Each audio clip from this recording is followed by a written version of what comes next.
थाने? क्यों? इतने सस्पेंस से मत देखो, सीक्रेट तुम भी जानते हो। सीक्रेट? ये क्या बोल रहे हैं आप? अब जो भी बोलेंगे थाने चल के बोलेंगे। अपने अभी चलोगे या खींच के ले जाए तुम्हें? नहीं, हम चलते हैं। चलो ले चलो सर। एक मिनट, अरे वो समोसा भिजवा। सर, माँ ने बताया था कि आप लोग उससे नम्रता के बारे में पूछ रहे थे। कहीं आप ये तो नहीं सोच रहे कि हमने नम्रता के साथ मिलकर रूपाली को मार डाला? माँ ने ही बताया था या नम्रता ने भी सब कुछ बता दिया? सर, नम्रता हमें क्यों बताएगी सर? हम तो नम्रता से पिछले 6 महीने से नहीं मिले। नम्रता तुम्हें नहीं मिल पाई, इसकी वजह भी तुम रूपाली को ही मानते हो ना? सर, हम रूपाली से इसलिए नाराज थे क्योंकि वो किशन को तलाक नहीं दे रही थी और किशन के घर वाले हमें बेइज्जत करने लगे थे। लेकिन इसका मतलब ये नहीं है सर कि हमने उसे मार दिया। 19 मार्च को इंडिया पाकिस्तान का मैच देखा था तुमने? हाँ, देखा था सर, लेकिन आधा ही देखा था। लेकिन सर, हम शास्त्री नगर नहीं गए जहां रूपाली का मर्डर हुआ था। तो तुम्हारी माँ ने तुम्हें सब कुछ बता दिया कि हमने उससे क्या क्या पूछा था, इसीलिए जवाब तैयार करके लाए हो। सर, आप चाहे तो हमारे फोन की लोकेशन डिटेल निकलवा दीजिए, आपको पता चल जाएगा कि हम उस दिन अपने मोहल्ले में ही थे सर। तो तुम्हें यह भी पता है कि हम कैसे काम करते हैं? सर, बेकार में शक कर रहे हैं आप हम पे। रूपाली हमारी बहन थी सर, ये उसके पिछले साल की राखी है जो आज तक हमने नहीं खोली है, और आप सोच रहे हैं कि हमने उसे मार दिया? तुमने नहीं मारा तो फिर नम्रता ने रूपाली को मारा? नम्रता का पता नहीं सर, लेकिन एक इंसान और था जो उसे बहुत नफरत करता था। कौन? ऋषिकेश। जब किशन के घर वालों ने रूपाली और किशन की शादी से मना कर दिया तो हमने और माँ ने उसकी शादी ऋषिकेश से करानी चाहिए, लेकिन रूपाली ने गुस्से में आकर ऋषिकेश की बहुत बेइज्जती कर दी सर। हमें जब किशन के अलावा किसी से शादी ही नहीं करनी तो चाहे धन्ना सेठ हो या राजकुमार, हमें नहीं देखना उसे। माँ समझाओ इसे, ऋषिकेश जी आकर के नीचे बैठे हुए हैं। तो भेज दो उसे, हम नहीं आएंगे बाहर। धीरे बात कर, सुन लेंगे वो। रूपाली, हमारी बात सुन बेटा, घर आए हुए मेहमान का इस तरह से अपमान नहीं करते। भैया के कहने पर एक बार मिल तो सही। एक बार ना? अरे रूपाली, मेरी बात सुन। रूपाली मेरी बात सुन। रूपाली बेटा सुन। तो आप हमसे शादी करना चाहते हैं? हमारे पास्ट के बारे में कुछ जानते भी हैं? रूपाली सुनो, उनका मत देखिए, वो सब छिपाए होंगे। हम आपको बताते हैं, हम बचपन से किशन से प्यार करते हैं और उनको अपना मन ही नहीं तन भी सौंप चुके हैं। क्या आप भी हमसे शादी करना चाहते हो? रूपाली, संजय, अगर तुम्हारी बहन हमसे शादी नहीं करना चाहती तो हमको क्यों बुलाए? बेइज्जत करने के लिए? संजय ने, तुम्हारे भाई ने तुम्हारे बारे में सब कुछ बता दिया था हमको। अभी पता चला है तुम दुखियारी नहीं, झांसी की रानी हो। जब सब जान ही चुके हो तो अब तक क्या खड़े क्यों? एक बात बताने के लिए, किशन से ज्यादा पैसे वाले हम। जो किशन तुमको दे सकता है वो सब हम दे सकते हैं।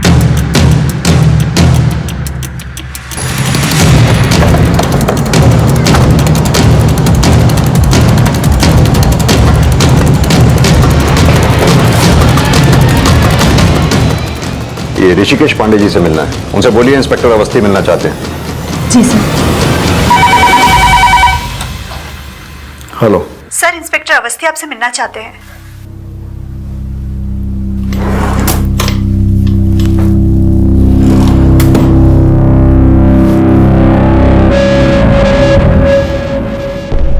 Mister Rishikesh. Yeah welcome sir, please have a seat. Thank you. I guess आप लोग रूपाली मर्डर केस के सिलसिले में हमसे मिलने आए हैं। ये हवा में टिकती है या उड़ जाती है? मतलब? ये आपका पैच। बड़ा अच्छा मजाक कर लेते आप। हम यहाँ मजाक करने नहीं आए। हम भी यहाँ मजाक करने नहीं, धंधा करने बैठे हैं। विजिटर के लिए हमारे पास कोई टाइम नहीं, लेकिन आप लोग आए थे इसके लिए टाइम दे दिया ताकि आपको गलत फहमी ना हो हमारे बारे में। एक बात आपको क्लियर कर देते हैं, ये रूपाली ने हमारे साथ जो किया वो 3 साल पहले की बात है। हम इतने सरफिरे नहीं कि 3 साल बाद उस बात का बदला ले। हमने लोगों को 10-10, 20-20 साल तक नफरत पालते हुए देखा है। आप तो धंधा करने वाले हैं, धंधे का भी एक असूल होता है, काम गलत वक्त पे किया जाए तो नुकसान ही होता है। 3 साल तक बदला लेने का इंतजार किया आपने। रूपाली को तब मारा जब उसे मारने का मोटिव रखने वाले कई ऐसे लोग हैं जिन पे आपसे ज्यादा शक जाएगा। अरे शक करना तो आपका फर्ज है, आपकी ड्यूटी है, लेकिन हम अपने बारे में कह देते हैं हमने कुछ नहीं किया। रूपाली को मारने वाले कई सारे हो सकते हैं क्योंकि वो लड़की थी ऐसी। अरे जिस लड़के ने उसके साथ सब कुछ किया और उसको छोड़ दिया, उसी लड़के के साथ शादी की उसने। आखिर क्यों? क्यों? ये रूपाली में हमको प्यार कम, सौदेबाजी ज्यादा दिखाई दी। रूपाली ने आपसे क्या सौदा किया? सौदा तभी होता है जब चीज पसंद आ जाए। हम तो अपने उम्र से मात खा गए। धंधा करने बैठे हम, चेहरा देख के इंसान को पढ़ लेते हैं। रूपाली को एक बार मिले थे, पढ़ लिया था पहली बार में। आप लोगों ने तो अभी उसके बारे में जानना शुरू किया है। उसके गुजरने के बाद आप लोग क्या समझ पाओगे क्या चीज थी वो। सर ये आदमी है तो बड़ा शातिर, बात घुमाकर भटकाने की कोशिश कर रहा था। इसके ऑफिस, घर, मोबाइल सबके कॉल रिकॉर्ड्स निकलवाओ। देखो कहीं इसने रूपाली को मारने के लिए किसी को हायर तो नहीं किया था। सर रूपाली के भाई संजय के बाद ऋषिकेश से की गई पूछताछ से रूपाली की शख्सियत के कई नए पहलू सामने आए, लेकिन अब तक जिन्हें सस्पेक्ट समझा जा रहा था उनके खिलाफ पुलिस कोई भी सबूत नहीं जुटा पाई थी। सर इन सबके पास रूपाली को मारने का मोटिव तो है, लेकिन इनमें से किसी के भी खिलाफ अभी तक हमारे पास कोई सबूत नहीं है। लेकिन सर जब मैंने रूपाली के बैंक स्टेटमेंट और फाइनेंशियल रिकॉर्ड चेक किए तो पता चला कि इसके अकाउंट में इस वक्त 1,27,000 रुपए है और उसकी हत्या से पहले उसके अकाउंट से कोई बड़ा विड्रॉल भी नहीं हुआ। सर एक बात और, रूपाली ने अपनी 1.5 लाख की एफडी का अकाउंट अभी 6 महीने पहले क्लोज किया था। विद इंटरेस्ट उसने वहां से करीब 2 लाख रुपए विड्रॉ किया था। पार्लर खोलने का प्लान 2 महीने पहले बना, तो फिर रूपाली ने 6 महीने पहले अपना एफडी अकाउंट क्यों क्लोज किया? और सबसे बड़ा सवाल, उन पैसों को रूपाली ने अब तक रखा कहां पर होगा? सर हो सकता है रूपाली ने वो पैसे रेशमा के पास रखे हों। लेकिन रेशमा ने यह बात अभी तक हमें नहीं बताई। वहीं दूसरी ओर, अगर रूपाली का कंट्रीब्यूशन उस पार्लर में 4 लाख रुपए का था और उसके पास सिर्फ 2 लाख रुपए थे, तो बाकी के पैसे उसके पास आए कहां से? शर्मा, आई एम श्योर ये रेशमा जरूर इस बारे में कुछ जानती है जो हमसे छुपा रही है।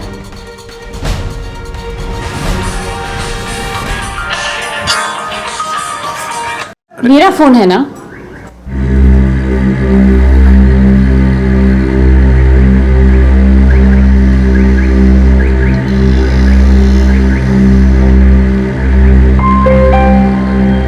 कहीं ऐसा तो नहीं रूपाली रेशमा और आदित्य को पार्लर में अपने हिस्से का पूरा पैसा ना दे पाई हो और रूपाली का मर्डर इसी पार्टनरशिप डिस्प्यूट से जुड़ा हो सकता है सर, क्योंकि रूपाली और उनका पार्लर उसी एरिया में है जहां पे रेशमा और आदित्य रहते हैं और रूपाली का मर्डर भी उसी एरिया में हुआ।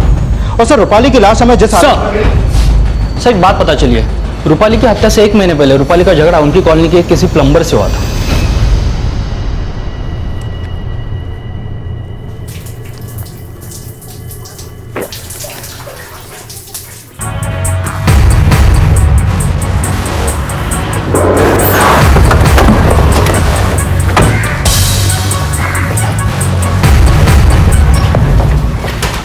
जयेश का घर है ना ये? जी हाँ साहब। पांडे सर्च करो। साहब अब क्या किया हमारे बेटे ने? क्यों, जयेश रोज कोई नया काम करता है क्या? नहीं साहब, ऐसा अंदर कोई नहीं मिला। कहाँ है जयेश? साहब वो काम पर गया हुआ है। कहाँ काम करता है वो?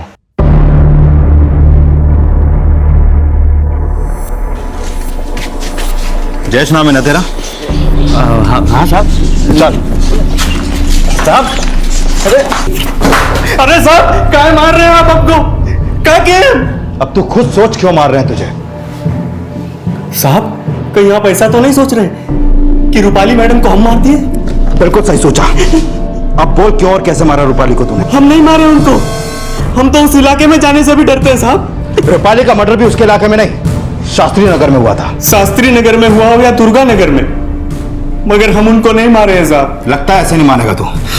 अरे नहीं साहब, नहीं साहब, हमको मत मारिए, हम कुछ नहीं किए साहब। अगर आप हमको जेल में डाल दिए तो हमारी अम्मा रो रो के मर ज्यादा नौटंकी मत कर। सच क्या है वो बोल।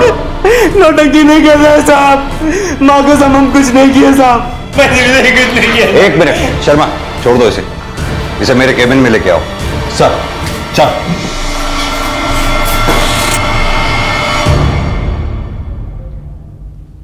आराम से आराम से चल। माना रूपाली को तूने नहीं मारा, लेकिन रूपाली ने तुझे मोहल्ले वालों से क्यों पिटवाया था? साहब रूपाली मैडम को गलतफहमी हो गया था, हम ऐसा कुछ नहीं किए थे जैसा वो सोच ली थी। अच्छा तू तो प्लम्बर है ना? जी साहब। तूने रूपाली के अड़ोस पड़ोस में सभी घरों में काम किया होगा? जी साहब। एक बात बता, रूपाली के घर के आस पड़ोस में क्या कोई ऐसा था जिससे रूपाली की ना बनती हो या जो रूपाली को पसंद ना करता हो? साहब इतना तो कुछ नहीं मालूम, लेकिन रूपाली मैडम का दिमाग हमको कुछ गड़बड़ लगता था। अब थोड़े दिन बाद हमको मोहल्ले वालों से पिटवा दिया।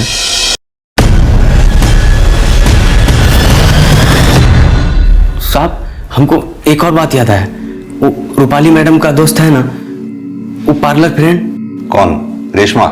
जी साहब, उसका और रूपाली मैडम के भाई संजय का कुछ तो चक्कर है साहब। हम एक दो बार रूपाली मैडम के भाई को रेशमा मैडम के घर जाते देखे हैं।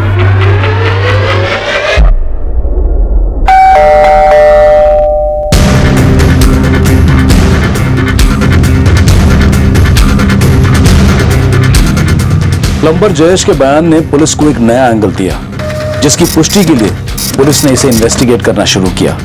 साथ साथ पुलिस इस थ्योरी पर भी काम कर रही थी कि कहीं रूपाली का मर्डर रूपाली, आदित्य और रेशमा के किसी पार्टनरशिप डिस्प्यूट से तो नहीं जुड़ा था। फिलहाल पुलिस इसका कोई सुराग तो नहीं जुटा पाई थी, लेकिन संजय और रेशमा के अफेयर के संकेत मिल गए।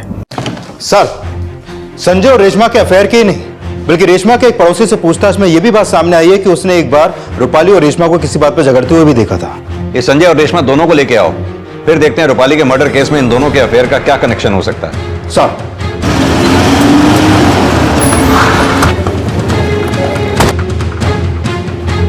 ले चलो सर, चलो।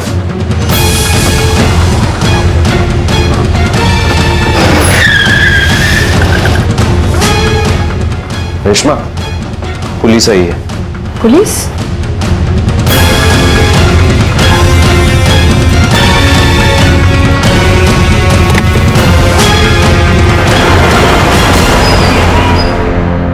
सर, नम्रता से ब्रेकअप के बाद हम और रेशमा नजदीक आ गए थे, लेकिन सर हमारे रिलेशन का रूपाली के मर्डर से कोई लेना देना नहीं है सर। रूपाली को तुम दोनों के रिश्ते के बारे में पता था?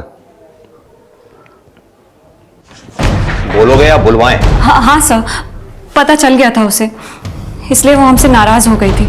रेशमा, शर्म आनी चाहिए तुम्हें। अपने पति को भी धोखा दे रही हो और हमारे भैया को भी।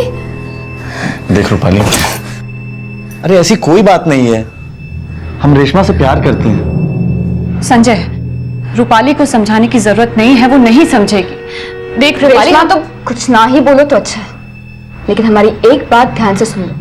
अगर तुमने हमारे भैया के साथ ये रिश्ता खत्म नहीं किया ना, तो हम तुम्हारे पति से कह देंगे कि तुम उन्हें धोखा दे रही हो। सुनो रूपाली, मेरी बात सुनो। रूपाली, अरे सर, रूपाली ने मना किया था, इसलिए हम दोनों ने एक दूसरे से मिलना बंद कर दिया। तुम दोनों ने मिलना बंद कर दिया या रूपाली को रास्ते से ही हटा दिया? ऐसा कुछ नहीं है सर। झूठ बोलने से कोई फायदा नहीं है। हमें सब पता है कि रूपाली के मर्डर के बाद तुम दोनों एक दूसरे के टच में थे। सर, रूपाली के मरने के बाद हम लोग बहुत दुखी हो गए थे सर, इसलिए आपस में अपना दुख बांट रहे थे। अच्छा सर, अब जैसा सोच रहे हैं वैसा कुछ भी नहीं है। अगर रूपाली को हमसे कुछ प्रॉब्लम होती तो वो हमारे साथ पार्टनरशिप में पार्लर क्यों खोलती? क्या पता तुम उस वक्त रूपाली को बेवकूफ बना रही थी। एक बात बताओ, रूपाली ने तुम्हें पार्लर में इन्वेस्ट करने के लिए अपने हिस्से का पैसा दिया भी था या तुम हमसे कुछ छुपा रही हो? नहीं सर, रूपाली ने खुद हमें 4 लाख रुपए कैश दिए थे। रूपाली के पास इतने पैसे आए कहां से?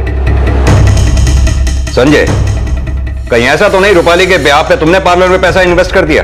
हम इतने पैसे कहां से लाएंगे इन्वेस्ट? तो फिर रूपाली के पास इतने पैसे आए कहां से?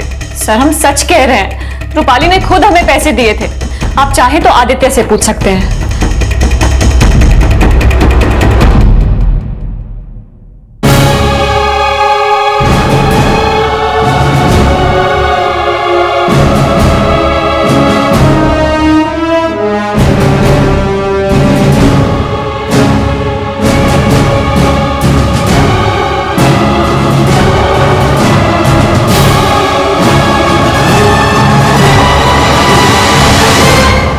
सर, 6 महीने पहले एफडी तोड़वाकर भी रूपाली के हाथ में सिर्फ 2 लाख रुपए होंगे। अगर रूपाली ने अपने हिस्से का पूरा 4 लाख रुपए दिया तो अब सवाल यह उठता है कि बिना कोई सोर्स ऑफ इनकम के रूपाली के पास इतने पैसे आए कैसे? तुम्हें याद है शर्मा, ऋषिकेश ने रूपाली के बारे में क्या कहा था? ये रूपाली ने हमको प्यार कम, सौदेबाजी ज्यादा दिखाई दी। कहीं ऐसा तो नहीं कि रेशमा ने रूपाली से बिना पैसे लिए उसे अपने सलून में पार्टनर बना लिया और रूपाली से यह शर्त रखी कि वो आदित्य से संजय और रेशमा के रिश्ते के बारे में न बताए, और आदित्य को दिखाने के लिए वो पैसे संजय ने दिए? लेकिन सर, जिस लड़की के संस्कार ऐसे हों कि अपने ससुराल वालों का जुल्म सहने के बाद भी अपने पति को तलाक ना दे, वो लड़की ऐसा करेगी? शर्मा, तुम भूल रहे हो कि किशन की मां ने रूपाली के सुसाइड अटेम्प्ट को एक नाटक माना था। हो सकता है रूपाली का सुसाइड अटेम्प्ट करना किशन के परिवार वालों को ब्लैकमेल करने की साजिश हो। जयेश ने भी तो बोला था कि उसने रूपाली को खुद को पीट पीट कर चिल्लाते हुए देखा था। एक बार हम उनके घर के बाथरूम में काम कर रहे थे, तभी हम उनके चीखने का आवाज सुने। तो सर आप कहना चाह रहे हैं कि रूपाली के ससुराल वाले रूपाली को टॉर्चर नहीं करते थे, बल्कि रूपाली पूरी दुनिया को ऐसा दिखाने की कोशिश कर रही थी? ऐसा हो सकता है शर्मा। शायद ही आज के जमाने में कोई लड़की ऐसी होगी जो अपने ससुराल वालों का इतना टॉर्चर सहकर तलाक न लेना चाहे। रूपाली को कैसे मारा, क्यों मारा, किसने मारा, यह जानने के लिए हमें रूपाली को अच्छे से समझना होगा, तभी रूपाली के मर्डर की कहानी साफ हो पाएगी। रूपाली की जिंदगी से जुड़े कुछ मुद्दे ये सवाल खड़े कर रहे थे कि अगर रूपाली 3 साल से किशन और उसके माता पिता की हिंसा का शिकार हो रही थी, तो ऐसा कौन सा राज था, ऐसी कौन सी वजह थी कि रूपाली किशन से तलाक नहीं लेना चाहती थी? ये सवाल भी उठ रहे थे कि क्या किशन से शादी करने के लिए रूपाली ने वाकई में आत्महत्या का नाटक किया था? इस शक की पुष्टि करने के लिए पुलिस उस डॉक्टर से मिली जिसने आत्महत्या की कोशिश के बाद रूपाली का ट्रीटमेंट किया था। हाँ सर, उस दिन जब रूपाली ने सुसाइड करने की कोशिश की थी तो मैंने ही उसका ट्रीटमेंट किया था। सर मुझे अच्छे से याद है कि उस दिन उसके भाई और उसकी माँ उसे मेरे हॉस्पिटल लेकर आए थे। अच्छा डॉक्टर साहब, एक बात बताइए, रूपाली के घर से आपका हॉस्पिटल करीब 20 से 25 मिनट की दूरी पे है। रूपाली ने ऐसी कितनी नींद की गोलियां खा ली होंगी जिसके बावजूद आपने उसे सेफली बचा लिया? सर इस इंसिडेंट को ऑलमोस्ट 3 साल हो गया। मैं एग्जैक्टली तो कुछ नहीं कह सकता, लेकिन हाँ रूपाली का भाई मुझसे बता रहा था कि रूपाली ने पूरी बॉटल नींद की गोलियां खाई हैं सर। लेकिन जब उसे मेरे पास लाया गया था तो रूपाली की कंडीशन इतनी क्रिटिकल नहीं थी। सर मुझे नहीं लगता 7-8 गोलियों से ज्यादा खाई होंगी। सर हमने जब रूपाली को देखा, उसके हाथों में नींद की गोलियों की खाली बोतल थी। हमें लगा सर कि उसने सारी गोलियां खा ली। उसकी हालत बहुत क्रिटिकल थी सर। सुजाता जी के फोन करने के बाद तुम कितनी देर में घर आए? 10-15 मिनट में आ गए थे सर। और घर से हॉस्पिटल पहुंचने में कितना टाइम लगा होगा? वही कोई 15-20 मिनट। क्योंकि रूपाली ये बात अच्छी तरह से जानती थी कि उसको आसानी से बचा लिया जाएगा। ऐसी बात नहीं है सर। रूपाली किशन और उसके घर वाले के दिए धोखे से बहुत हर्ट थी। वो कोई नाटक नहीं कर रही थी। रूपाली नाटक कर रही थी या नहीं कर रही थी ये तो रूपाली ही जानती थी। आप लोग ये बताइए कि क्या आप लोग भी इस नाटक में शामिल थे? आप कुछ भी सोच रहे हैं सर। और आप क्यों चुप हैं? साहब हम झूठ नहीं बोल रहे हैं, हमने जो देखा हमने वही बताया है। कई बार आंखों का देखा भी नजरों का धोखा हो जाता है। सर माना रूपाली का आत्महत्या करना उसकी साजिश रही होगी, लेकिन हत्या तो रूपाली की ही हुई है। अगर हम ये भी मान लें कि उसकी साजिश में रूपाली की मां और भाई दोनों शामिल रहे होंगे, तो अब सवाल ये उठता है कि रूपाली के मर्डर में उनका क्या मोटिव हो सकता है? लेकिन शर्मा, रूपाली की हत्या का मोटिव तो कई लोगों के पास था और सबसे बड़े सस्पेक्ट तो खुद उसके ससुराल वाले हैं। अब जानना यह है कि रूपाली अपने ससुराल वालों की ज्यादतियों का शिकार थी या उसके ससुराल वाले रूपाली की ज्यादतियों का शिकार थे।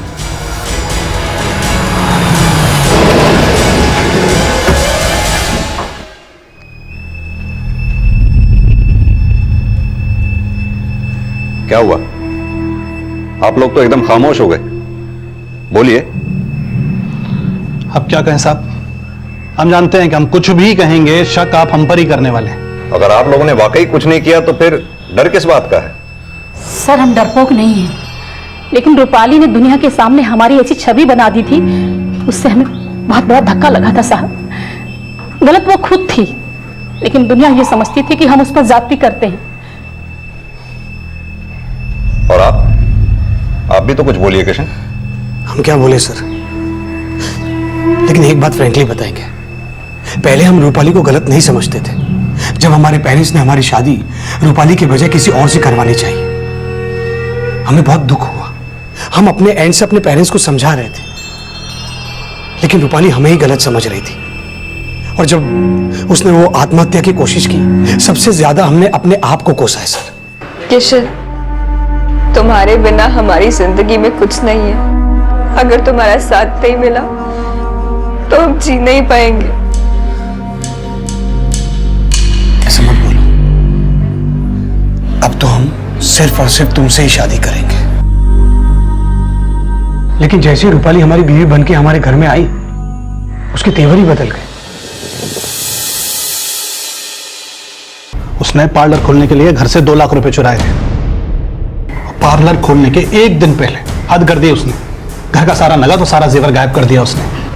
सब मिलाकर करीब 10 लाख होगा। हमने आपको पहले इसलिए नहीं बताया कि आप लोग समझेंगे कि हमने उसको मार दिया, क्योंकि उसने चोरी की थी। सर, जो भी किशन के घर वालों ने बोला उससे तो इनका रूपाली को मारने का मोटिव और भी स्ट्रांग हो जाता है, क्योंकि रूपाली इनके गले की हड्डी बन गई थी, जो ना तो इनसे उगली जा रही थी और ना ही निगली। कह तो तुम सही रहे हो शर्मा, लेकिन अगर इन लोगों ने रूपाली को नहीं मारा तो वो गहने और नकदी कहां गए जो रूपाली ने पार्लर के इनॉग्रेशन से एक दिन पहले घर से गायब किए थे?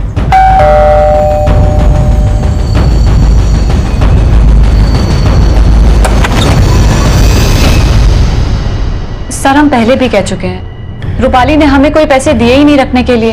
सिर्फ पैसे ही नहीं, गहने भी चुराए थे रूपाली ने अपने ससुराल से। चुराए थे? सर, हमें इसके बारे में कुछ नहीं पता। पता नहीं है, इतने पैसे और गहने देखकर नीयत खराब हो गई। हम इतने गए गुजरे भी नहीं है सर कि पैसे के लिए अपनी दोस्त को ही मार दे। रूपाली की सास पहले भी इसी तरह से आरोप लगाती रहती थी उस पे। हम कह रहे हैं ना साहब, उसने चोरी नहीं की होगी। और फिर हम जेवर के बारे में आप हमसे बार बार क्यों पूछ रहे हैं? चलो मान लेते हैं रूपाली ने जेवर चोरी नहीं किए होंगे, लेकिन रूपाली के ससुराल वाले झूठ बोल रहे हैं, इस बात की क्या गारंटी है? आपकी चुप्पी बता रही है या तो आप रूपाली की असलियत छुपा रही हैं, या फिर अभी तक रूपाली को आप समझ ही नहीं पाई। सुजाता बहन, सुना है बहन जी, रूपाली और किशन का रिश्ता टूट गया है। बड़े ही खराब लोग निकले, बेचारी रूपाली को ऐसे ही मझधार में छोड़ दिया। और नहीं तो क्या, बुरा ना मानना बहन, रूपाली के साथ किशन ने कुछ ऐसा वैसा तो किया नहीं ना?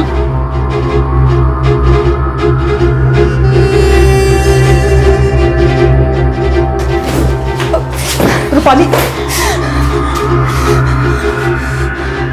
हम छोड़ेंगे नहीं उन लोगों को। जितना जलील उन्होंने हमें किया है ना, उससे ज्यादा जलील करेंगे उनको। हमें लगा था रूपाली जो भी बोल रही है गुस्से में बोल रही है। हमें जरा भी अंदाजा नहीं था कि वो सच में उन लोगों के साथ वैसा ही कर देगी। रूपाली की मां का बयान इस शक को पुख्ता कर रहा था कि रूपाली किशन और उसके माता पिता से बदला लेने का मन बना चुकी थी। रूपाली की आत्महत्या को उसका नाटक, किशन से तलाक न लेने को उसके पतिव्रता होने का स्वांग और अपने आप को घरेलू हिंसा की पीड़ित दिखाना उसकी साजिश समझा जाने लगा। इन सारी संभावनाओं के बीच ये सवाल अब भी ज्यों का त्यों बना हुआ था कि आखिर रूपाली की हत्या किसने की, और ये सवाल अब एक ऐसे सवाल को जन्म देने वाला था जो इस केस में 360 डिग्री का घुमाव लाने वाला था। सर, अगर हम रूपाली के ससुराल वालों की बात को सच मान लें कि रूपाली ने अपने ससुराल से गहने और कैश चुराए थे, तो वो गहने और कैश गए कहां? क्योंकि रूपाली ने वो गहने ना तो अपने मायके में रखे और ना ही रेशमा को दिए। और सर, रूपाली की हत्या भी लूट के इरादे से नहीं हुई, क्योंकि बॉडी पर उसके गहने और जेवर सब मौजूद थे। शर्मा, ये भी तो हो सकता है कि ये भी रूपाली की कोई साजिश हो। रूपाली की साजिश? सर, आप कहना क्या चाहते हैं? यही कि हमें जो अज्जली लाश मिली उसकी शिनाख्त भी तो रूपाली की मां और भाई ने ही की थी, तो ये भी तो हो सकता है कि वो लाश रूपाली की ना हो। तो सर, आप कहना चाहते हैं कि वो अज्जली लाश रूपाली की नहीं किसी और की थी, और बॉडी पर रूपाली के गहने जेवर रखना एक साजिश थी? सर, अगर ऐसा है तो वो लाश किसकी थी? और रूपाली? शर्मा, या तो रूपाली फरार है या फिर उसने किसी को मार के षड्यंत्र रचा हो और ससुराल से चुराए हुए गहने और जेवर लेकर वो फरार हो गई हो। लेकिन सर, उस लाश का तो अंतिम संस्कार हो चुका है। अगर वो लाश रूपाली की नहीं किसी और की थी, तो वो लाश किसकी थी ये कैसे पता चलेगा? शर्मा, जिस दिन ये कांड हुआ उस दिन के आगे पीछे की सभी मिसिंग कंप्लेंट स्कैन करो, और हाँ, रूपाली की इस फ्रेंड रेशमा पे भी कड़ी नजर रखो। मुझे लगता है रूपाली की इस प्लानिंग में रेशमा का भी हाथ है। और हाँ, ये रूपाली के भाई संजय को भी उठा के लाओ। इस लाश की शिनाख्त इसी ने की थी ना? देखते ही देखते रूपाली को विक्टिम से इस केस का प्राइम सस्पेक्ट समझा जाने लगा। लेकिन अगर रूपाली की हत्या नहीं हुई थी तो वो लाश किसकी थी जिस लाश को रूपाली की लाश समझा गया? और अगर रूपाली जिंदा थी तो वो अब तक कहां थी? एक तरफ पुलिस 19 मार्च की मिसिंग कंप्लेंट्स को स्कैन करके ये पता लगाने की कोशिश कर रही थी कि उस रात अगर रूपाली नहीं तो फिर किसकी हत्या हुई थी, और दूसरी तरफ रूपाली के भाई से यह पता लगाया जा रहा था कि रूपाली अब कहां थी। सर बता रहा हूं सर, हमको सच में लगा था कि वो रूपाली की बॉडी है। सर, हम कुछ नहीं छुपा रहे हैं सर, और हमको तो ये भी नहीं लगता कि रूपाली ऐसा कुछ कर सकती है। ऐसे नहीं बोलेगा सर। संजय का बयान पुलिस की इस थ्योरी को खारिज कर रहा था कि रूपाली विक्टिम नहीं सस्पेक्ट है, लेकिन रेशमा के अचानक गायब होने की सूचना ने पुलिस थ्योरी को और भी स्ट्रांग बना दिया था। सर, रेशमा का फोन बंद है। सर, हमने उसे फोन नहीं किया था, और कल रात आपके जाने के बाद रेशमा यहाँ से चली गई थी। कुछ बता के नहीं गई? कहां जा रही है? सर, जब से हमें रेशमा और संजय का रिलेशन पता चला, हमने उससे बात करना छोड़ दिया था। कल रात जब वो घर नहीं आए तब भी हमने उसे कॉल नहीं किया। कुछ छुपा तो नहीं रहे हमसे? सर आपसे छुपा के हमें क्या मिलेगा? हम तो किसी को मुंह दिखाने के लायक नहीं रहे। रेशमा तो हमें यह दिखाने की कोशिश कर रही थी कि उसे उसके गलती का एहसास हो रहा है, लेकिन सच पूछे तो हम उसे समझ ही नहीं पाए। आदित्य, हमसे गलती हो गई, हम बहुत शर्मिंदा हैं आदित्य। प्लीज हमें माफ कर दो आदित्य, प्लीज। सर अब तक तो हमें यह लग रहा था कि रेशमा संजय के साथ कल रात से होगी, लेकिन संजय तो सुबह हमारी कस्टडी में था। रेशमा संजय से मिलने गई थी या रूपाली के पास गई थी? रूपाली? सर आप ये क्या कह रहे हैं सर? उसका तो मर्डर। रूपाली का मर्डर हुआ या किसी और का, ये तो वक्त बताएगा। लेकिन अगर हमें यह पता लगा कि इन सब में तुम्हारा भी हाथ है तो अच्छा नहीं होगा। देखिए सर, हमें जो कुछ पता था हमने आपको बता दिया, और अब आप क्या बोल रहे हैं हमें कुछ समझ में नहीं आ रहा है। शर्मा, पता करो ये रेशमा का फोन किस लोकेशन पे बंद हुआ। कैसे भी करके इस रेशमा को ट्रेस करने की कोशिश करो, क्योंकि हो सकता है रेशमा के गायब होने का राज ये हो कि उस रात रूपाली नहीं किसी और का मर्डर हुआ हो, और इस मर्डर की साजिश में रूपाली और रेशमा इन दोनों का हाथ हो। सर, रेशमा का गायब होना भले ही रूपाली से जुड़ा नजर आ रहा था, लेकिन जल्द ही एक सूचना ने पुलिस इन्वेस्टिगेशन को और भी ज्यादा जटिल बना दिया।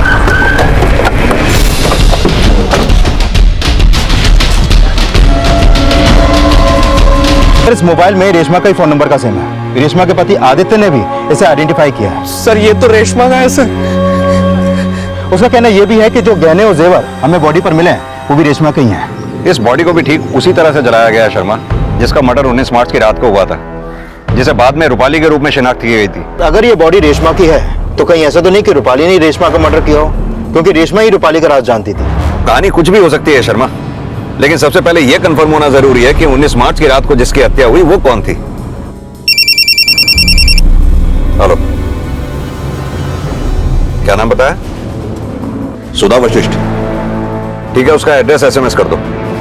सुधा वशिष्ठ का नाम इस केस में एक टर्निंग पॉइंट की तरह से आया था। सुधा वशिष्ठ वो महिला थी जो 19 मार्च की उस रात से लापता थी, जिस रात वो हत्या हुई और जिसकी लाश को रूपाली की लाश समझा गया। पुलिस अब सुधा वशिष्ठ के लापता होने का राज जानना चाहती थी।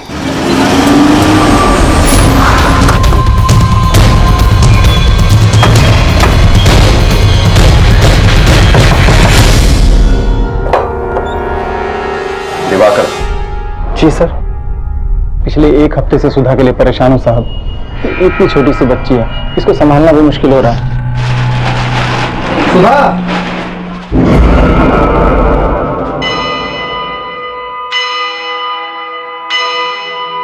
19 मार्च को जब आप घर से ऑफिस के लिए निकले तब सुधा और बच्ची घर पर थी। जी। जब सुधा गायब हुई तब बच्ची कहां पर थी? यही पड़ोस में, थोड़ी दूर पर एक आंटी का घर है। दरअसल सुधा भी एक गारमेंट मैन्युफैक्चरिंग कंपनी में जॉब करती थी। और वो कंपनी कहां पर है? जी, हरिनगर में। जिस जगह बच्चे को छोड़ते हो वो घर कहां पर है? यहाँ से थोड़ी दूर पे ही है। उस दिन सुधा ने बच्ची को वहाँ आंटी के घर पे छोड़ा और फिर हरिनगर गई, जहाँ पे वो जॉब करती थी। वहाँ के सुपरवाइजर ने बोला कि सुधा 19 मार्च की शाम को 7 बजे ही चली गई थी। सुधा जब भी ऑफिस से छूटती थी तो पहले आंटी के घर जाती थी, बच्ची को लेती थी, फिर यहाँ आती थी। लेकिन उस दिन न वो आंटी के घर पहुंची और ना ही अपने घर। इन दोनों को पहचानते हो? नहीं साहब। सुधा के साथ इन्हें कभी देखा हो? नहीं, मैंने तो नहीं देखा इनको। 19 मार्च की रात शास्त्री नगर में एक हत्या हुई थी। आपकी बीवी हरिनगर में काम करती थी और हरिनगर से शास्त्री नगर कुछ ज्यादा दूरी पे नहीं। ये वो फोटोग्राफ है जो हमें शास्त्री नगर से डेड बॉडी मिली थी। क्या ये सुधा हो सकती है? नहीं साहब, मुझे कुछ समझ में नहीं आ रहा है। आखिर मेरी बीवी को कोई क्यों मारेगा? उसकी तो ना किसी से दुश्मनी है और नहीं कोई लड़ाई झगड़ा। अच्छा, आप हमें उस जगह का पता दीजिए जहाँ सुधा काम करती है, और उस जगह का भी जहाँ आप इस बच्ची को छोड़ा करते हैं। जी साहब। क्या सुधा रूपाली की साजिश का शिकार थी या फिर रूपाली खुद किसी साजिश का शिकार थी? और इन संभावनाओं में यह सवाल उठना भी लाजमी था कि हत्या वाकई सुधा की हुई थी या रूपाली की? गायब सुधा थी या फिर रूपाली? आखिर कौन था अपराधी और कौन था पीड़ित? सर, माना सुधा 19 मार्च को उसी शाम लापता हुई जिस रात शास्त्री नगर में वो मर्डर हुआ और जिसकी लाश को रूपाली समझा गया। लेकिन सर, हो सकता है वो लाश सुधा की हो सकता है। लेकिन सर, अगर रूपाली लापता भी है तो उस केस में हमारे पास अभी कोई लीड नहीं है। शर्मा, लीड तो ढूंढनी पड़ेगी। हरिनगर चलते हैं जहाँ सुधा काम किया करती थी। शायद कुछ हाथ लगे। सर। आप बोलो पांडे। सर रेशमा का फोन कल रात 11 बजे शास्त्री नगर में बंद हुआ, जहाँ उसका घर भी है और पार्लर भी। उसकी बॉडी भी हमें शास्त्री नगर में ही मिली थी। क्या उसके कॉल रिकॉर्ड्स में ऐसा कोई नंबर है जो सस्पिशियस हो, जिससे हमें इस केस में कोई लीड मिले? सर ऐसा कोई नंबर तो नहीं मिला, लेकिन उसके फोन से कल रात आखिरी कॉल हुआ रूपाली के भाई संजय को। रेशमा का पति आदित्य बोल रहा था कि रेशमा कल रात घर से निकल गई थी। उसने ये शक भी जताया था कि रेशमा संजय के पास गई थी। ये रेशमा के पति आदित्य और संजय दोनों पे नजर रखो, दोनों की कल रात की एक्टिविटीज पता करो। Okay sir.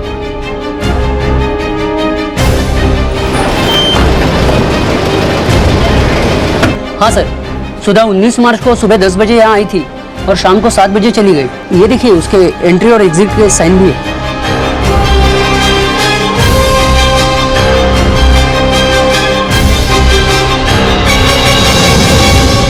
सुधा के पति के बयान के मुताबिक सुधा फैक्ट्री से निकल के सबसे पहले अपने बच्चे को यहां इस घर से लिया करती थी।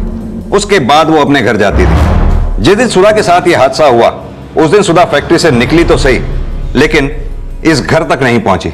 यानी कि सुधा के साथ वो हादसा इस फैक्ट्री और इस घर के बीच में ही कहीं हुआ। और सर उस दिन 19 मार्च को इंडिया पाकिस्तान का मैच होने की वजह से रास्तों पे चहल पहल कम थी। सर हो सकता है ये सब पूरी प्लानिंग के साथ किया गया हो। शर्मा एक काम करो, पता करो ये फैक्ट्री और घर के बीच में कहां-कहां सीसीटीवी लगे हुए हैं। आई एम श्योर किसी न किसी सीसीटीवी में तो फुटेज जरूर कैप्चर हुई होगी, जिससे हमें सुधा मिसिंग केस और रूपाली मर्डर केस में लीड मिलेगी। सर जिस रात रेशमा का फोन बंद हुआ उसी रात आदित्य के फोन से उसके दोस्त विनय को फोन किया गया था। और जब मैंने विनय से पूछताछ की तो उसने बताया कि आदित्य ने उससे उसकी कार मांगी थी, जो उसने अगली सुबह लौटाई। सर हो सकता है कि सर कई दिनों से आदित्य हर शाम एक बार में जाता है, और जिस रात रेशमा गायब हुई थी उस रात वो उसी बार से नशे में बाहर निकला था। तेरा झूठ पकड़ा गया। उस रात 10 बजे तू शराब के नशे में बार से बाहर निकला और अपने घर पहुंचा। रेशमा उस वक्त घर पे थी। गुस्से में तेरे हाथों रेशमा का कत्ल हो गया और उसकी बॉडी को डंप करने के लिए तूने अपने दोस्त विनय से कार मांगी, जो अगले दिन तूने सुबह लौटाई। क्यों? अब तो खुद बोलेगा या हम तेरे से बुलवाएं? हाँ सर, हमने उसका मर्डर किया। वो हमसे बोली थी कि उससे अपने गलती का एहसास हो रहा है, पर हमें यकीन नहीं हुआ। और उस रात जब हम घर पहुंचे। लेकिन संजय, पुलिस तो कह रही थी कि रूपाली ने अपने ससुराल से 10 लाख की ज्वेलरी और कैश चुराया है। सच बोल संजय, तुझे पता है ना रूपाली कहाँ है? संजय, हम तुम्हें बाद में फोन करते हैं। तेरे कहने का मतलब है कि 19 मार्च की रात को जो बॉडी जलाई गई वो रूपाली की थी? नहीं सर, वो बॉडी किसकी थी हमें नहीं पता, लेकिन उसकी बॉडी देखकर सभी कह रहे थे कि वो रूपाली की बॉडी है। लेकिन सबसे पहले उस बॉडी को तूने और रेशमा ने ही देखा था। कहीं ऐसा तो नहीं तुम दोनों मियां बीवी ने मिलकर रूपाली का कत्ल कर दिया? नहीं सर, देखिए सर, हम मानते कि हमने रेशमा का मर्डर किया, पर हमने रूपाली का मर्डर नहीं किया। पर हमें लगता है कि संजय रूपाली के बारे में कुछ जानता है। उस रात भी रेशमा संजय को रूपाली के बारे में कुछ पूछ रही थी।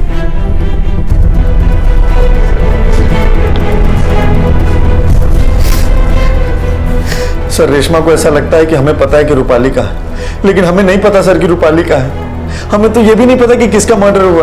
पांडे सर, इसे तब तक मारते रहो जब तक ये सच ना बोले। नहीं सर, मैं सच बोल रहा हूँ सर। सर मैं सच बोल रहा हूँ। संजय सच बोल रहा था, ये अब भी साफ नहीं था, और ये भी अब तक राज बना हुआ था कि रूपाली अब कहां थी। और तभी पुलिस को सुधा से जुड़ी एक इंफॉर्मेशन मिली।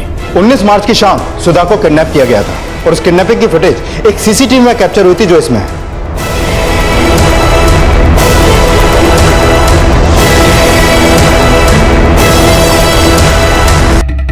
जूम करो उसको। वैन का नंबर भी नहीं दिख रहा। ग्रे कलर की वैन है शर्मा, जिसके पीछे टाइगर का स्टिकर लगा है। शर्मा पता लगाने की कोशिश करो उस एरिया के किसी और सीसीटीवी में शायद ये कैप्चर हुई हो।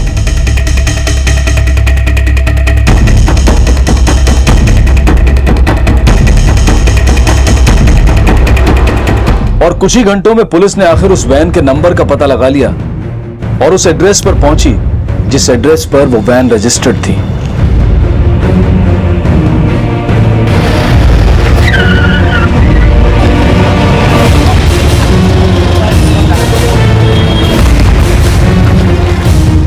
सर हमने किसी का किडनैप नहीं किया है। 19 मार्च की रात इसी वैन में किडनैपिंग हुई थी।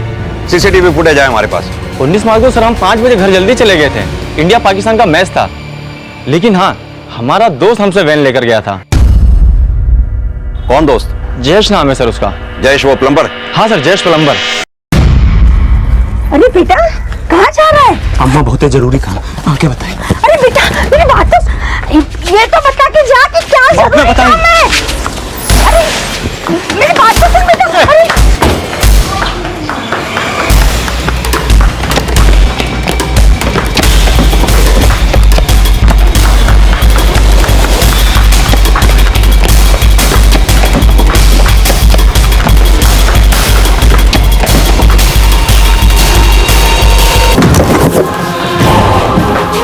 अब बता, बोल क्यों मारा सुधा को? बोल। आपको पैसा दिया था साहब। किसने दिया था पैसा? वो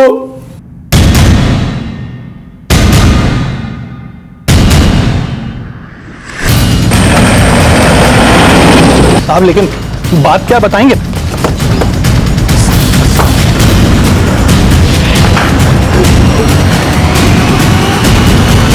ये लो पकड़ो। बोलो साहब, कैसे और कब कहां आपकी बीवी खत्म कर दें? ऐसे नहीं मारना है, जिसे तुम भी पकड़े जाओ और हम भी पकड़े जाए। तो ठीक है, आप बताओ कैसे क्या करना है, कब करना है?